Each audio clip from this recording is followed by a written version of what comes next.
This question: how is it going to be resolved?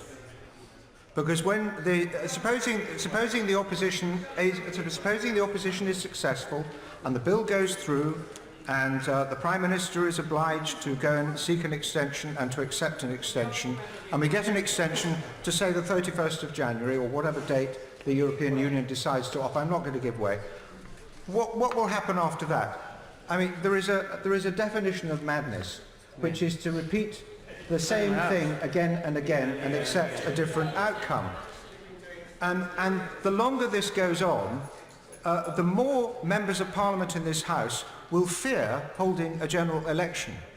Because out there, then the faith in the established political parties, I'm not going to give away this, the voters' faith in the establishment political parties is not being improved by what's going on, it's being further undermined. And the last thing I wanted was the whole of British politics to be realigned around the question of Brexit. But that's what's going to happen the longer we carry on putting off this decision.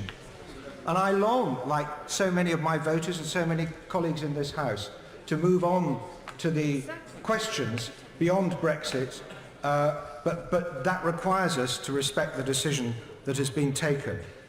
And it requires respecting the fact that there's a government in office with the responsibility to conduct the negotiations as it sees fit, or it requires those who do not have confidence in that government to put down a motion of confidence and resolve that question. And this brings me again, Mr. Speaker, back to the Fixed Term Parliaments Act, which is what the resolution that we are debating this evening arises from the Fixed Term Parliaments Act. And this has been turned out to be a recipe for this paralysis. This paralysis would never have arisen but for the Fixed Terms Parliaments Act. I beg your pardon, I hear the honourable gentleman from the northeast of England, I forget his constituents, North Durham, saying, well, you voted for it, he says, accusingly at me. I certainly did not vote for it.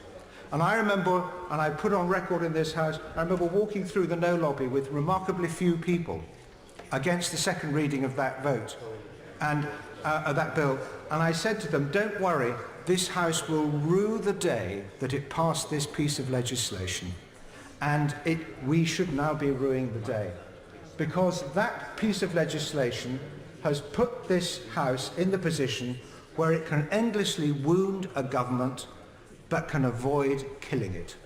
And we now have, if the Leader of the Opposition has so much contempt for the way this government is conducting its affairs, and this government no longer has a majority, why don't they put down a motion of confidence? It's because there is fear in this House about facing the consequences of a general election because of the way this House has conducted the whole Brexit affair for the last 3 years. Yep, that's right.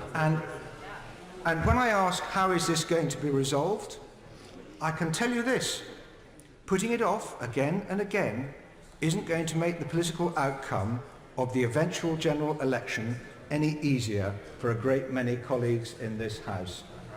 And my right honourable friend, the Prime Minister,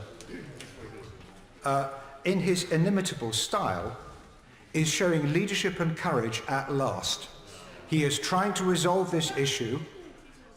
Leave and remain were the words on the ballot paper. There wasn't any reference to a deal or no deal. And there was no reference to a deal or no deal, but the Prime Minister of the day made it quite clear that we would leave the European Union, and this House has conspired again and again to delay that happening. People in their constituencies, people particularly in Remain voting constituencies, should ask themselves what mandate do they have for putting off this decision again and again. And it's democracy in our country that is paying the price, and it's the rise of far more extremist parties that will be the result if this House carries on putting off the decision.